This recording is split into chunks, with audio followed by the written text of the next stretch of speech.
things that are making me optimistic are few and far between, and they come with a lot of caveats. I think we ought to be pretty clear-eyed that the situation for higher ed right now is very, very challenging. The outlook is grim. A couple of things that I'll point to.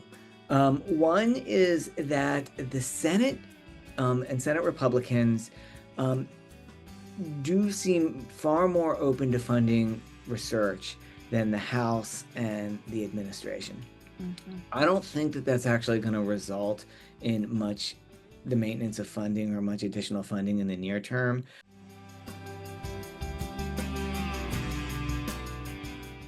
Welcome to Student Affairs Now, the online learning community for student affairs educators. I'm your host, Heather Shea.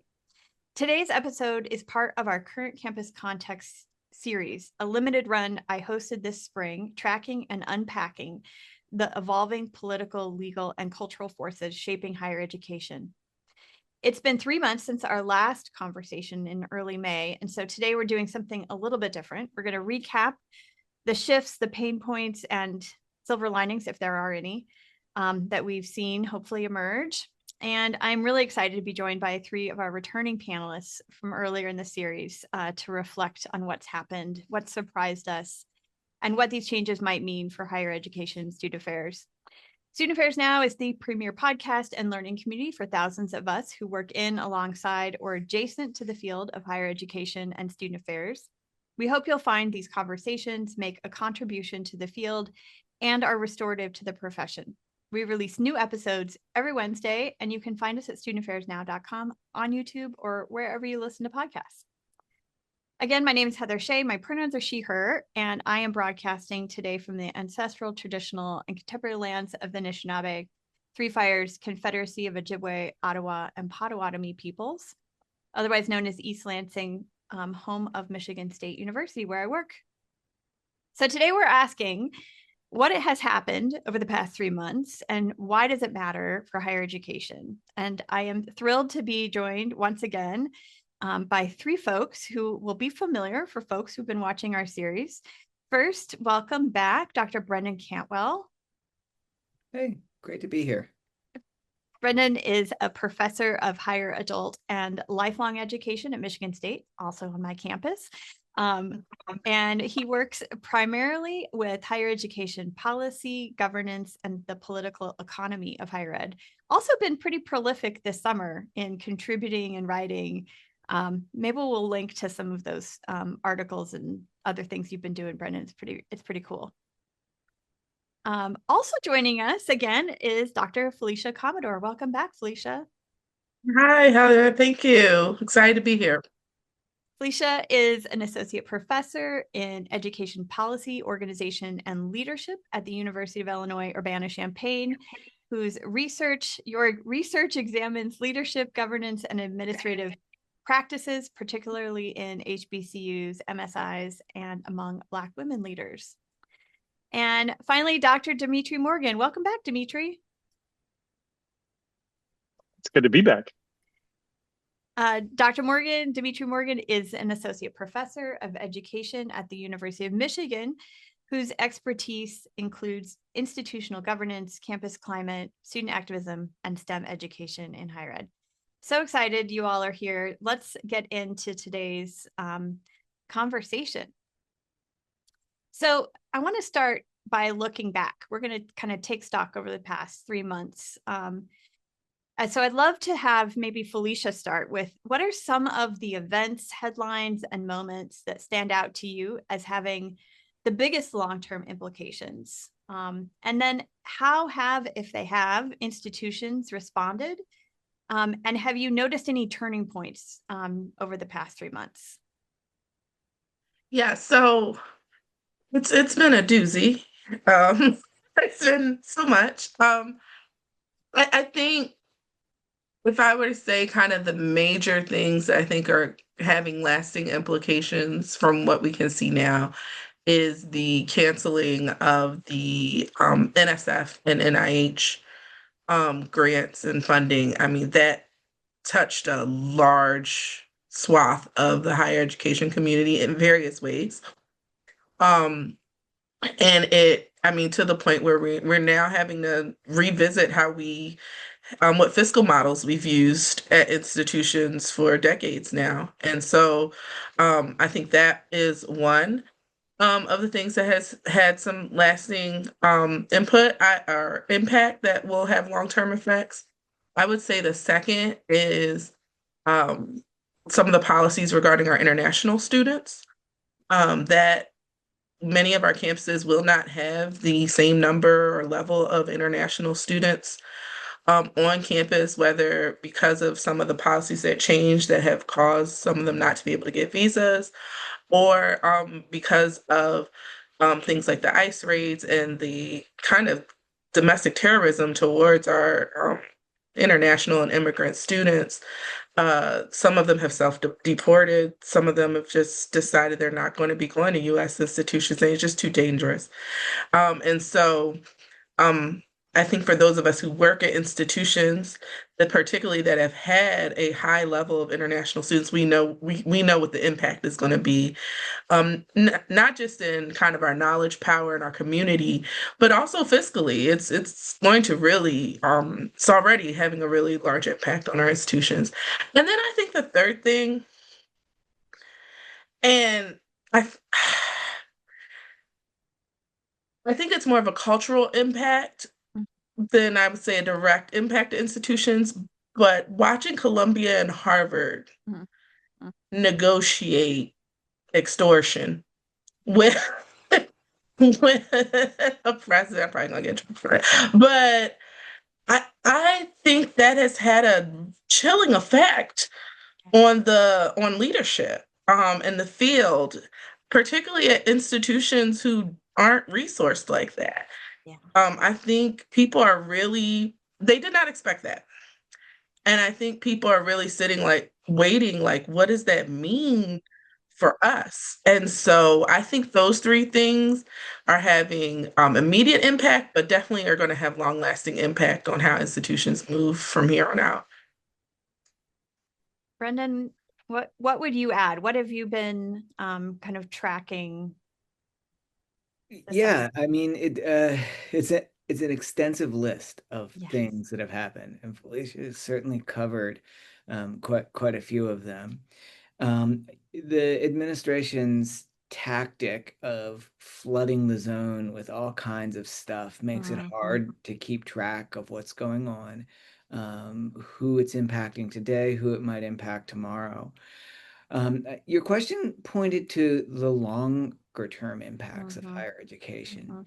And that's really hard to forecast, but I think when we begin to kind of project out into the longer term, lots of these things are going to have major impacts. One that is a little bit under the radar from myself, from others, and certainly from the media, I think is the one big beautiful bill. Mhm. Um, uh, we have to give everything a gaudy name now too, which just register that complaint.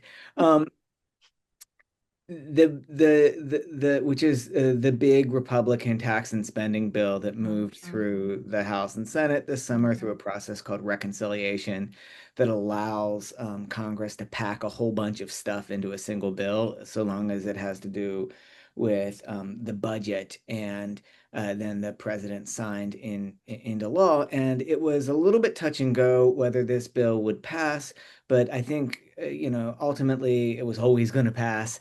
And it made some pretty big changes to higher education.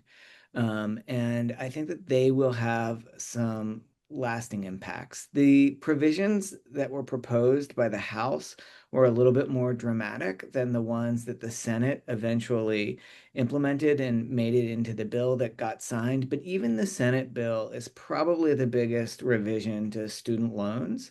Um, Mhm. Gosh, maybe since 1972, when there was a major reauthorization of the Higher Education Act. And without getting into too much detail, in part because I'm not a financial aid scholar and this stuff is tricky to me and to everybody, but it really reduces the pathway for loan forgiveness. It makes it a lot harder for people who thought they might have a promise of being able to discharge all or some of their loans through public service and other mechanisms for loan forgiveness. It narrows that path.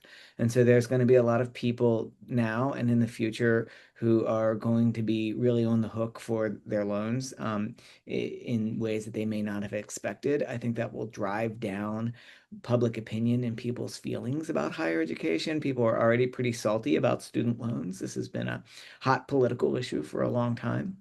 It also limits student graduate student borrowing. Yes. So it puts this like $100,000 cap on grad student borrowing in general, and it expands it to 200,000 for professional programs. Deciding what a professional program is going to be a little bit complicated. But even at $200,000, which seems like a lot of money, students who are medical students, especially, and to a lesser extent law students, can hit into that real quick. And there have not typically been a lot of scholarships and tuition discounting that happens in medical education. And so putting those limits on grad borrowing, I think are going to probably make it a lot harder for students who come from families that can't afford really big tuition payments to get a medical education. And so it may even make having medical programs tricky for places that aren't especially well resourced. I mean, the biggest medical schools are, going to be okay, but other places down the line, and we have a physician shortage. So I think that that's going to be a major impact on higher education, and what it means for teaching hospitals is going to be a big impact for higher education. And then the other part of the One Big Beautiful Bill that I want to highlight is that it cuts taxes for the rich, and it shifts and only partially offsets those tax cuts for the rich with cuts to healthcare spending and nutrition assistance. Right. So that's going to generally, I oppose that. Like on principle, it's going to harm poor folks and benefit rich folks, and it's going to make our community sicker and less well. But it's also going to have an impact on higher education because states, when are going to have this choice, states have to balance their budget.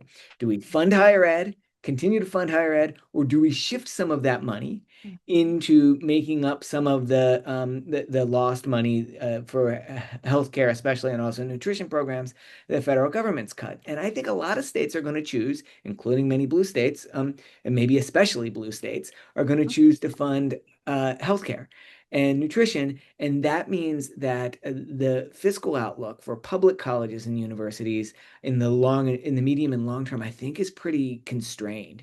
That the amount of money available to states to fund higher ed is going to be tighter than it has been. And we all know it's been tight for a long time. And so those are the kind of things that I think we ought to be thinking about in terms of long-term consequences. And can I jump in just real quick, Heather, here? Because I want to make this connecting point, because I think what Brendan shares is important, of thinking about this big, beautiful, in quotation marks, bill. So you see this cut to access for borrowing for grad students. You see the cuts that are going to cause state staff to make some decisions.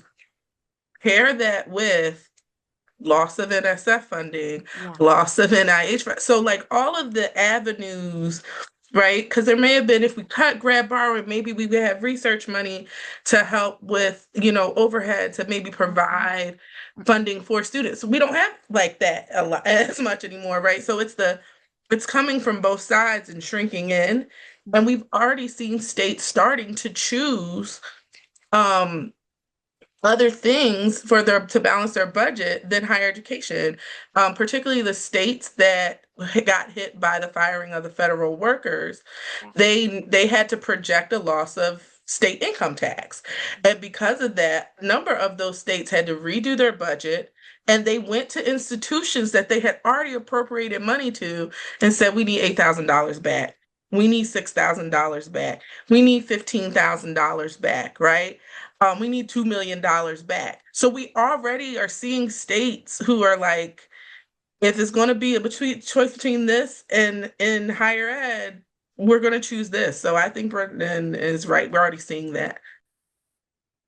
Demetri, what about you? What would you add? Yeah, the only thing I would add, and it's actually a compliment, for lack of a better words, to what my colleagues have shared. So one of the things that I regularly do, maybe for a hobby, maybe because I'm a nihilist, is try to pretty closely follow what I call the sort of higher education intellectual right. So the think tanks, because a lot of what the things that they're putting out are kind of really clear. Everybody's sort of familiar with Project 2025 now, but a lot of the think tanks and writers and thinkers are quite pleased. This is sort of right on schedule. And so last month, and I'll link it so that you can link it in the show notes so that people can read it for themselves.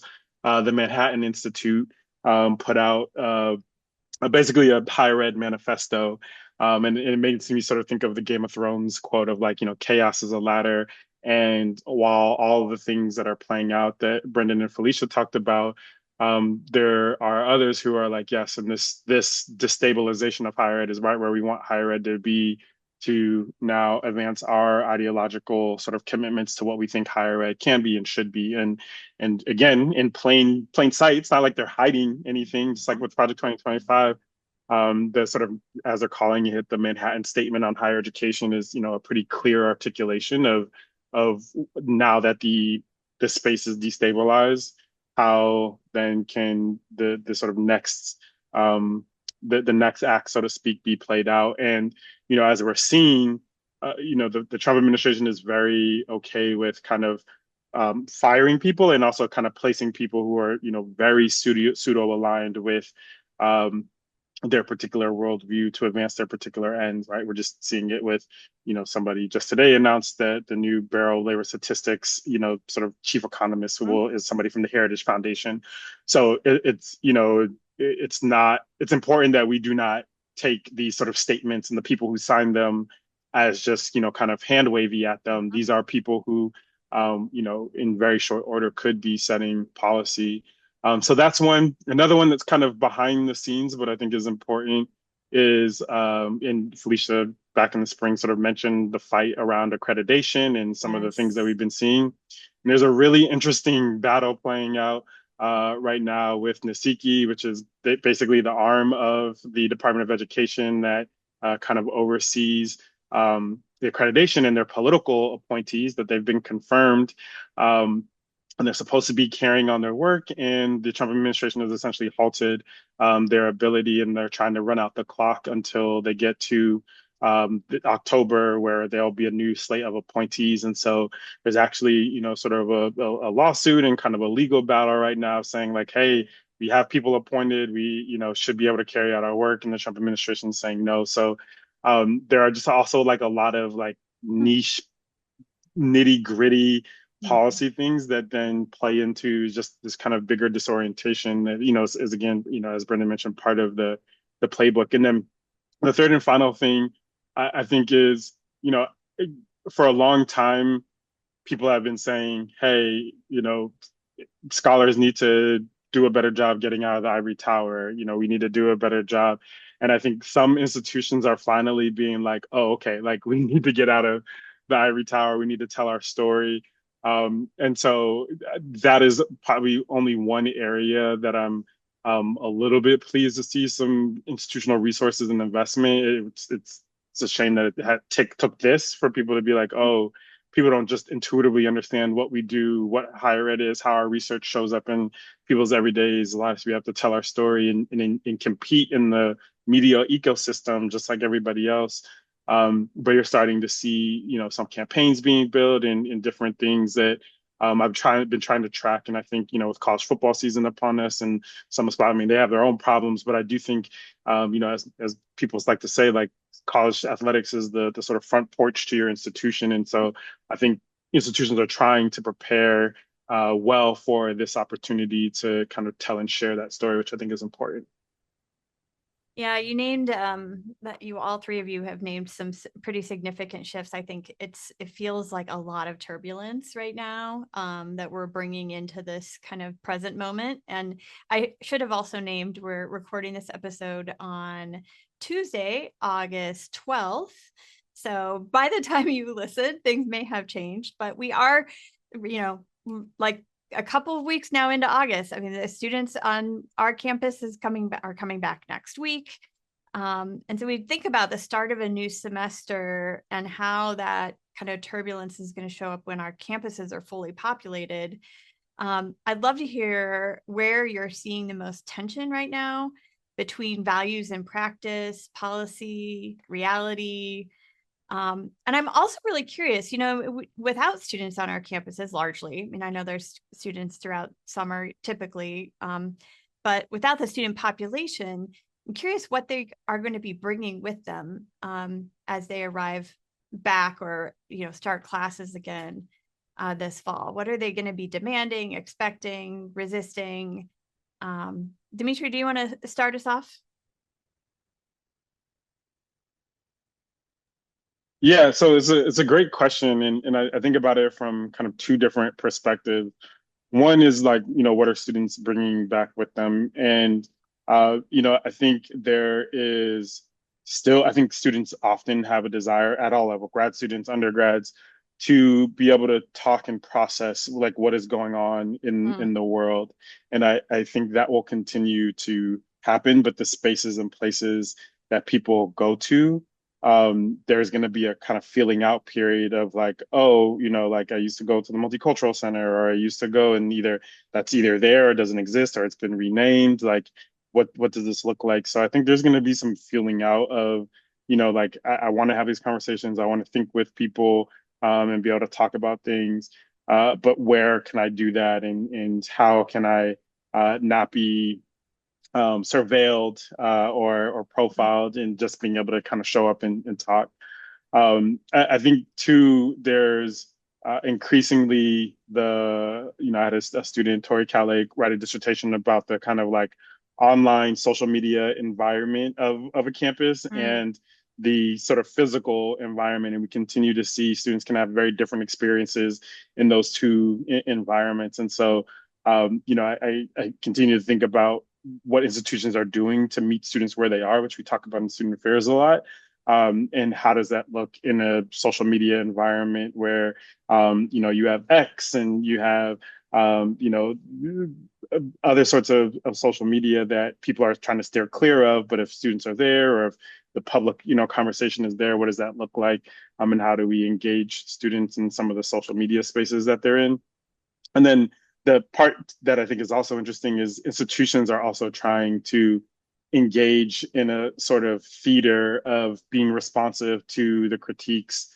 So you're seeing things like sort of open inquiry requirements that students have, or modules that students are having to take on anti-Semitism or Islamophobia, these sort of big pronouncements. You saw it in the agreements between Columbia and rumored to be in Harvard as well, of saying like all of our first year students are going to do these things. And, again, to anybody that's in student affairs, like, sort of common reads or like, oh, welcome week things are like pretty common to us. But now those apparatus are being kind of co-opted to be signal sending to certain policymakers, to certain political parties of like, hey, we're being responsive. We can do and so sort of diversity of thought. So I think students will be in Michigan is rolling out one, Talking Maize and Blue.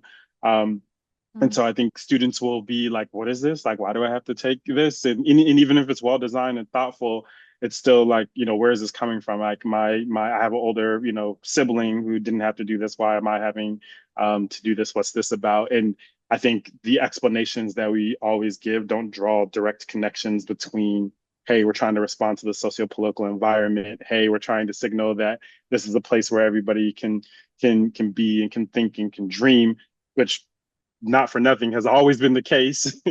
But, in terms of that narrative, you're seeing institutions be increasingly trying to be adaptive to that. And I think students are going to get swept up into that in ways that feel good and exciting and have cool programs, and other ways where students are like, why are we doing this? And not getting good explanations. And so I'm really tracking what that sentiment looks like.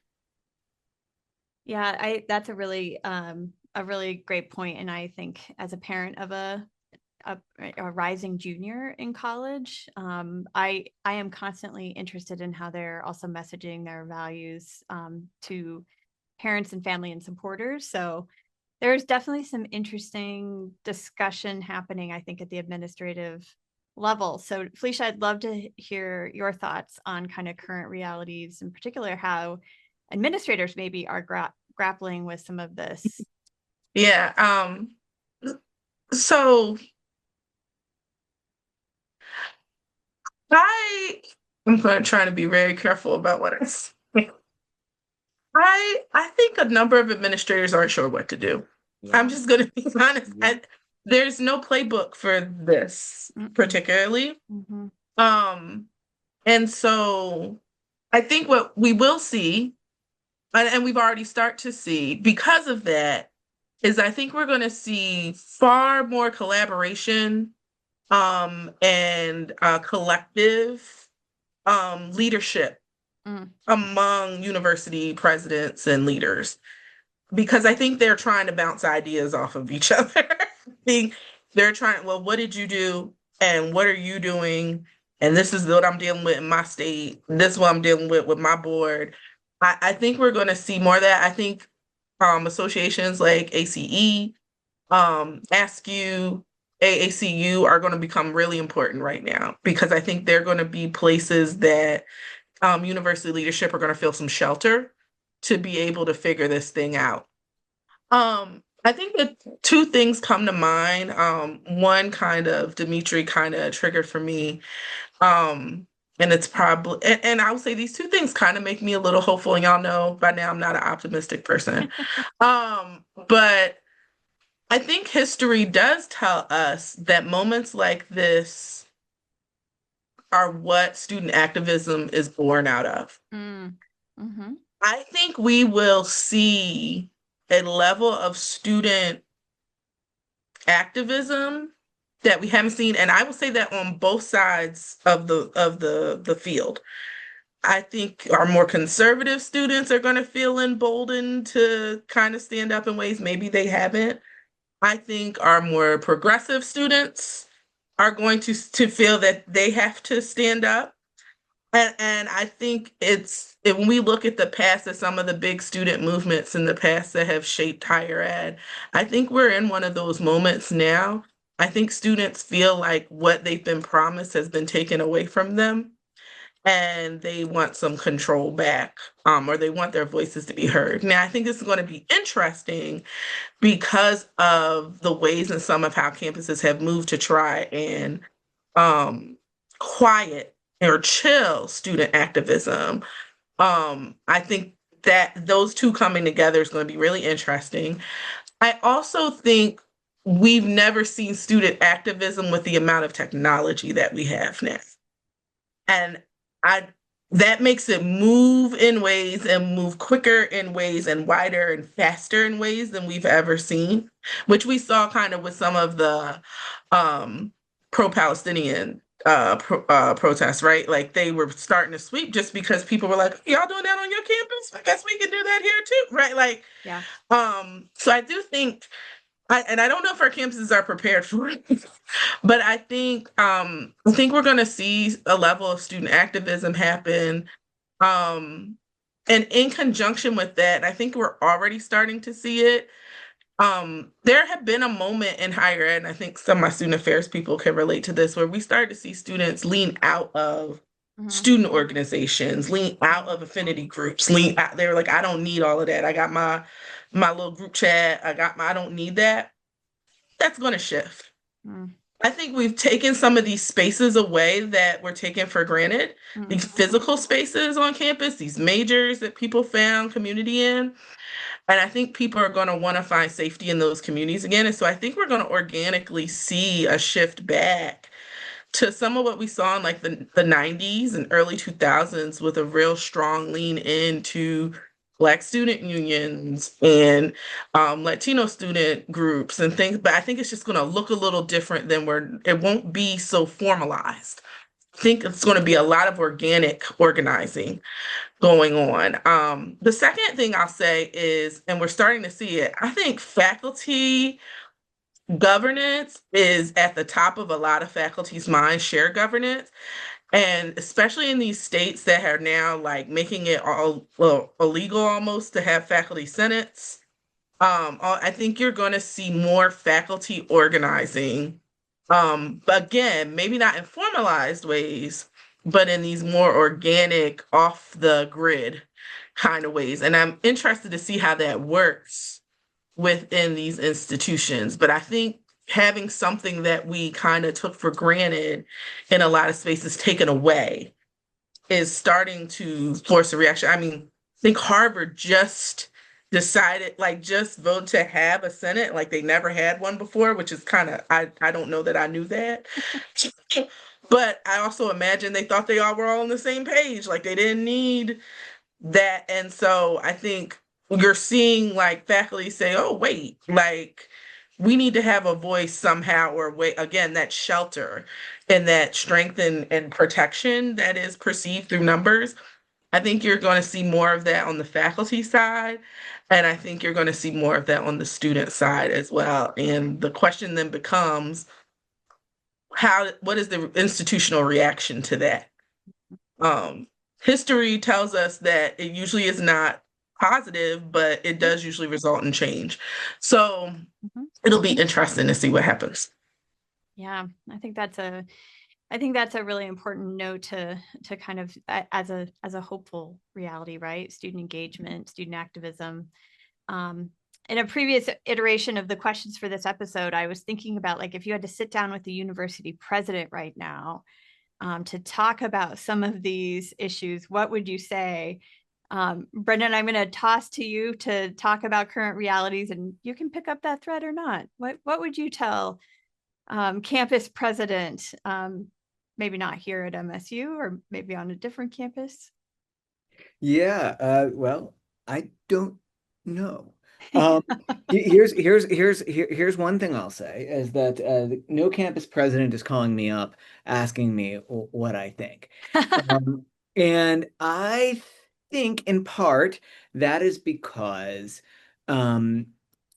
well, because I might not have very good advice for them. That's a possibility. But in the more general, less personal sense, I think it's because campus leaders are in a sort of closed posture right now. They are adopting a stance where everything that they do is quite dangerous for their campus, potentially dangerous for their campus community, for their own careers. And uh, they are trying to keep, for the most part, their heads down and sort of business as usual, but actually in a more closed, controlled kind of way. If I were advising campus leaders, I think I would offer two major pieces of advice. I don't know major, but I would offer two pieces of advice. The first point of advice was their number one job is to maintain cohesion on campus, some sense of community togetherness, and to try to the best that they can, reduce open hostility between different members of the campus community. That if the campus community becomes split, if it rips open, that is going to create a vulnerability for the institution that a bad actor, and there are plenty of bad actors with a lot of power right now, might be able to exploit. And I think, in a just descriptive sense, I think the protests at the pro-Palestinian protests at Columbia and at many, many other universities did actually expose some legitimate difference and hurt feelings by members of the campus, different members of the campus community, and that has that feeling of conflict, maybe hurt feelings, maybe being scared or even feeling threatened. Those feelings that some members of the campus community felt have been really weaponized by the administration. And now it's just as if like it's a tagline, anti-Semitism. And now we can do whatever we want. And so trying to maintain campus cohesion is a big part of the job right now. Presidents have increasingly looked outside. This seems like a time when it would make sense for presidents to be looking more and more outside because the environment is so turbulent, because there are so many demands being placed on them externally. But I do think that this is a time also to look inward quite a bit and work intentionally on cultivating a community that doesn't have to agree, doesn't have to always see everything the same way, but can to some extent manage its conflicts in ways that don't rupture into media events. Now, I'm not saying students shouldn't protest. I'm not saying any of that. But what I am saying is that president's job right now is to try to bring the campus community together. That's the one thing. The second thing is that every campus leader, if you're at a very prominent university, maybe even more so, but every campus leader should understand that the decisions that they're making for their campus are decisions in part that they're making for the entire field, that they are negotiating and operating with the kind of whole of US, to greater and lesser extent, depending on the decision in the campus and all of those things for the whole of US higher education and its future. And so the calculations that they have to make about what to do and when should have to include the university's financial interests, its other interests, but they also have to include the interests of higher education and the role of higher education in our economy and in our society, in our politics and our democracy, if such a thing exists. And so that's a really hard thing, I think, for presidents to do. I don't want to be too hard on them, but they're very interested in their own careers. There's lots at stake, including big paychecks for them and opportunities for moving to even bigger paychecks and even bigger, higher profile, glitzier jobs. And they also are following pretty standard senses of obligation, fiduciary requirements for their institution, that they want to do things that manage the risk for their campus, make decisions based on the financial interest of their campus, and that those frameworks of risk management and fiduciary obligations may need to be revised in this context. So yeah, I think those are the two ideas, the two pieces of advice I might give. Great, that's great. Thanks for pitch hitting on that one. I'd love to, on our last question, kind of look ahead now. So we've spent some time talking about what's happened, what's happening in the moment. And I always like ending on a place with a place of hope or somewhat positive. I'm not sure how positive everybody is feeling, but I'd also love to hear how maybe your own thinking has shifted recently around kind of what the current campus context is, what's keeping you motivated, what's bringing you joy, what's even keeping you up at night. Brendan, we're gonna let you kick this one off. Okay, well, that was a lot. I know. Things that are making me optimistic are few and far between, and they come with a lot of caveats. I think we ought to be pretty clear-eyed that the situation for higher ed right now is very, very challenging. The outlook is grim. Couple of things that I'll point to. One is that the Senate and Senate Republicans do seem far more open to funding research than the House and the administration. I don't think that that's actually going to result in much the maintenance of funding or much additional funding in the near term. I think probably the House of Representatives produces a different budget than the Senate, and that the House bill, if I'm just rubbing my crystal ball, could be wrong, but that the House bill becomes the budget, or something close to it becomes the budget. And even if research funding isn't slashed in the budget, that the administration just does something like impounds the money, or a pocket rescission, and just like doesn't spend it anyway. And so, but the reason I find that kind of optimistic is maybe that indicates that there would be space to rebuild support for research and maybe other aspects of higher education in the future, right? It may suggest that loyalties to Trump and to his brand of politics override everything at the moment, but maybe if that fever ever passes, Republicans could return to a more even-keeled posture about research. I'm grasping at straws here, but that's one thing that keeps me a little bit optimistic. The other thing that's related to that keeps me optimistic is the state of Massachusetts announced that it's going to come up with a big, but in the grand scheme of things, kind of modest state research fund to fund academic research. I think it's $400 million. Sounds like a ton of money. It's peanuts compared to what the federal government can provide.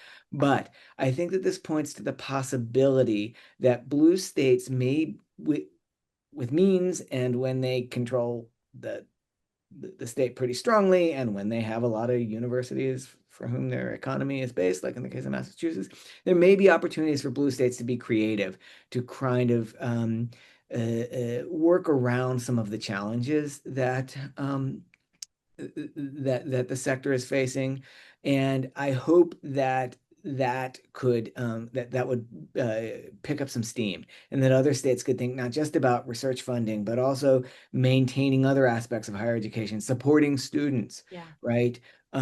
Figuring out ways to do that, and maybe even thinking about statutory or constitutional reforms that would enhance the autonomy of universities, sort of try to build legal firewalls to protect higher education now and in the future. Again, I'm grasping at straws. I'm thinking about little glimmers of hope and ways that we could be creative about this.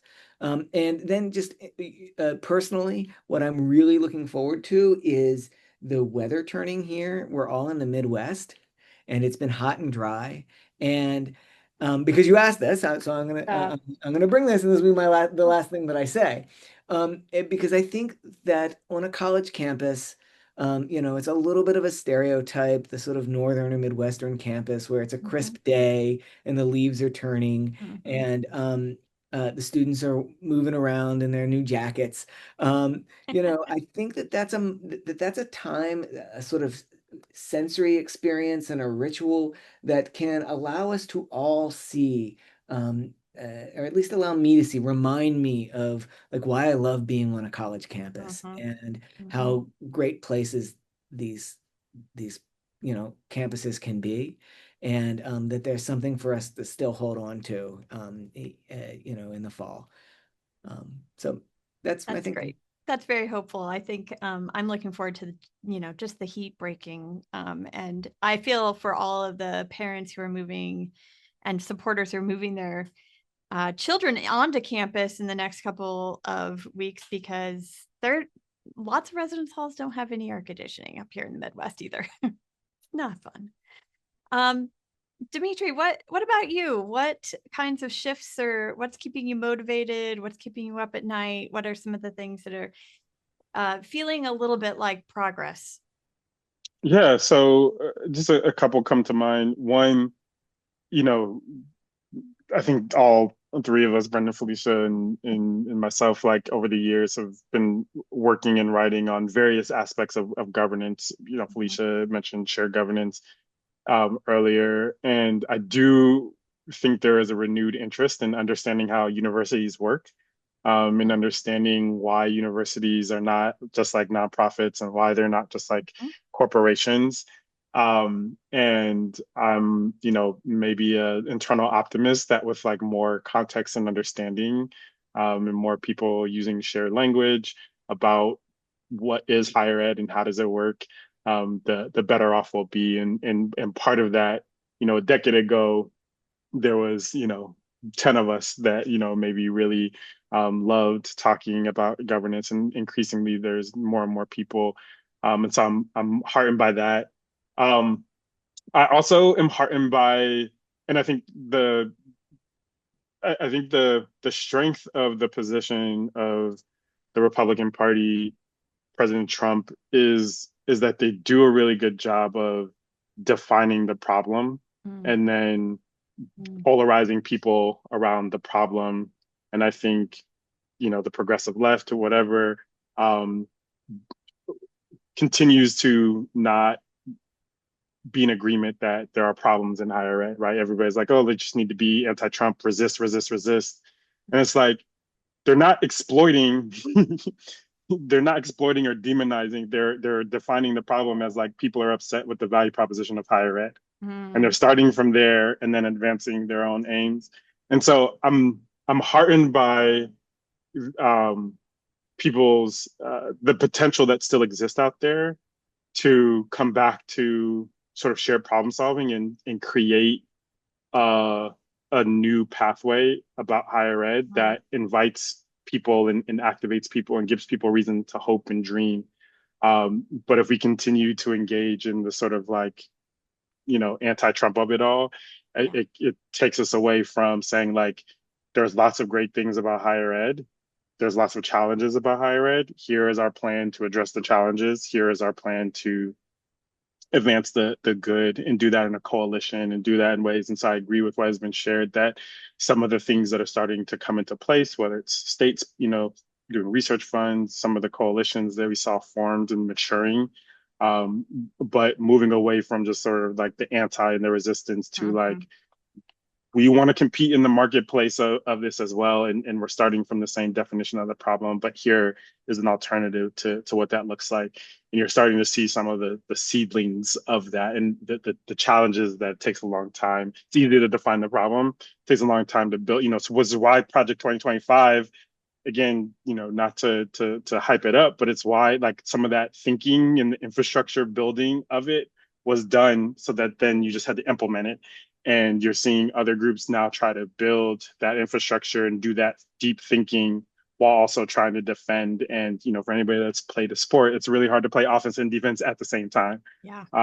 And so, but I think we're starting to see that, and that gives me hope. And then the last thing is, I've mentioned on here before, I have a 7 and a 3-year-old, and, they just continue to be excited about the life. And so it's like, okay, well, I need to try to keep being engaged too, because they, think that, things, are going to be great for them, and why shouldn't they? And so for me, that's a motivating, sort of thing, to kind of keep engaging in, helping people and supporting, students in those ways. And so that's always a sort of easy reminder to go to.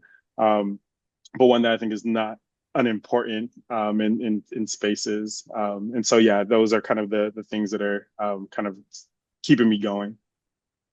I love it. I agree and second your point about our own children, right? I have my youngest is a senior in high school this year, a rising senior, and I'm thinking all about like the next steps and what college he's going to go to and how all of those experiences, kind of shape your identity. And it's a very exciting moment.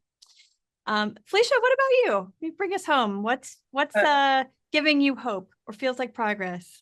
Yeah. So I'm gonna preface with like, I think the things that I might see as progress may make people feel icky, but hear me out, right? So, one, I heard this quote on a podcast. I won't say podcast because I don't, well, I guess I could. It's public, but I was listening to Native Land Pod, and Andrew Gillum, who was legislator in Florida at one point, governor. Well, he ran for governor of Florida, but he said this quote like, "Democracy is a contact sport," and I think what we're seeing now is people realizing like democracy is a contact sport. And one of the things that I often say or share with students is that higher ed, for me, from my perspective, is just a microcosm of what's going on in our larger society. And so I am actually hopeful. What makes me hopeful is that I think we're finally starting to see people understand that democracy is a contact sport. And so I think that will trickle down into higher education. I think leaders and those who participate and believe in the project of US higher education are going to realize that if we want it to exist, this is a contact sport. It's no longer going to be us sitting in our ivory towers. It's no longer going to be us just hoping administration figures it out or state legislatures figure it out. We have to get in the battle. And I think we're learning that now. Like, I think, you know, we kind of we're like, oh, things work themselves out eventually. No, things work themselves out when we work.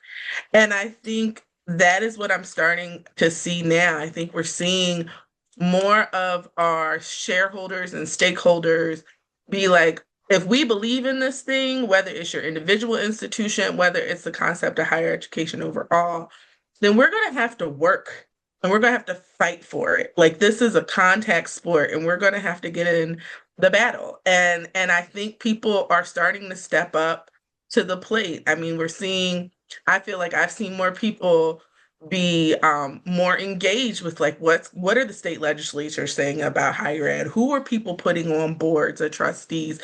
What is the president's take on this? Who is the president talking with and lobbying around with, right? Where are people aligning? And that actually encourages me because I do think, you know, to Demetri's point, we try to act like we don't have problems in higher ed, but I do think there was a bit of apathy and comfort for a while, right? Like some of us believed this was indestructible. And now we're kind of getting a wake-up call that nothing is indestructible. If people know how it was constructed, you can always deconstruct it, right? And so now we have to say either we believe in this thing or we don't. And if we do, we're going to fight for it. So I think that's one thing. I think another thing that I am hopeful about is that I do feel like we're starting to see at least from where I'm at, I'm starting to see an involvement or connection between community and higher education in ways that I remembered when I was growing up that I had saw fall away. I think particularly in the Black communities I'm a part of, I think it's become very clear there's an attack or at least barriers that we thought we had overcome regarding access and being able to reap the benefits of higher education, that we relied on, you know, structures and policies to do that historically we did. Our organizations, our churches, our communities, we filled the gaps because there were barriers and policies that kept us from higher education. I think I'm starting to see a return to that, that we can't rely on people believing in the greater good anymore. So we got to fill the gaps for our own communities, whether that's through organizations, whether that's through pulling together of funds, whether that's through collaboration. And I'm starting to see, and not just in Black communities, but in other queer communities, Latino community, Latinx communities. I'm seeing people, even rural communities, like, okay, we have to get back to pulling it together and figuring how we're going to help each other because we can't rely on the system like we thought we could. And so I'm hopeful about that because I think one of the reasons the propaganda of higher education isn't about the people or it's just for elitists. It's not something that the regular person should be committed to. I think that has grown because we lost that connection between community and higher education. And so seeing some of that come back, I think will be helpful in the long run when we have to have these fights about why we should be supporting higher education. And then I think because funding and resources are shrinking, I think we're seeing more openness to collaboration and coalition building across the sector. And I think that can only help benefit, particularly for institutions that are under-resourced. Where I think for probably the last 15 or so years, those institutions have seen each other as competition, and that they're all competing for the same students. And so we can only think about ourselves, as Brendan said. I think we're starting to see an opening up of if the bottom falls out, how do we all stick together to make sure all of us stay afloat? And I think that is exciting for me to see, because again, I think historically, particularly for like HBCUs and tribal colleges, that's how we've seen them stay afloat. Like is that coming together and that looking out for each other. And lastly, you might have seen this coming from some of the things this year summer. I'm just excited people are paying attention to their state legislatures. Be, uh, because as we saw, like people started making funny little laws and started having conversations. And so I've seen more interest in what is my state doing about higher education? What are my states saying colleges can or cannot have? What is my representative? What's my state senator saying? Even seeing what happened in North Carolina, where the Senate passed that bill, and the governor was like, "And this is what vetoes are for," right? So there is a civics nerd in me who is really excited that people are finally get to Demetri's point, trying to figure out how all this actually works. And I think the more we understand how it works, the more we understand not how to hope it works, but to be proactive. Because what we know, right, is this chaos is being put forward to make stuff that should work the way it works not work the way it's supposed to work. So if we know how it's supposed to work, we can be proactive and like, this is the thing they're going to try and unravel. How do we prepare for that unraveling? And I think before we just kind of knew the wheels moved in a certain way and something came out at the end. But in the, you know, to call back to some Birnbaum, we've opened the black box now, right? And I think I'm excited to see people actually be like, oh, this is how this works. This may be where we're heading next. How do we get ahead of that? But it'll be interesting. But I think all the things we tried to make icky, the politics of it all, the lobbying of it all, the getting kind of in the, for lack of better words, in the streets of things that I think some of us have avoided as individuals and as a sector. I think I see the tide changing on that, and I'm really excited, because we do have to. It is a contact sport, and if we believe in this thing, we're going to have to fight for it. Yeah. I'm thinking of two things. One, I'm thinking of Schoolhouse Rock, right? Like go back to some of those basic civics lessons. And then two, a book that came out actually a while ago called What Universities Owe Democracy, which I think has at least for me kind of solidified the interrelationship. And I don't know that I was thinking about that as symbiotic before picking up that book. Thank you all so much. I'm so grateful for your time today and for all your contributions in the spring as well. And we're going to get Dr. Crystal Garcia and Dr. Oyan Poon on here as well, as we think a little bit about how we want to continue bringing the information about what's happening in higher ed and how we can respond to the Student Affairs Now channel. I also want to send a huge thanks to the Student Affairs Now host team, especially Rochelle Pope and Keith Edwards, who last week helped me realize I did not need 10 questions. I only needed 3 questions. And our awesome producer, Nat Ambrosi, thank you so much for helping make this series possible. As we have discussed, higher ed is shifting very quickly, and these discussions really do matter. We'd love to have you share your thoughts, post your comments, tag us on Instagram or on Blue Sky, and we'd love to hear from you. If you have contacts with organizations or entities that would help sustain current campus context, we are looking for a sponsor to support this work. So just email us at host@studentaffairsnow.com. And if you haven't already subscribed, you can get information about every episode coming out on our channel every Wednesday. And you can review all of the past episodes from the current Campus Context series on our website, studentaffairsnow.com/current-campus-context. Again, I'm Heather Shea. Thanks for listening, and let's keep the conversation going on our campuses and in our communities.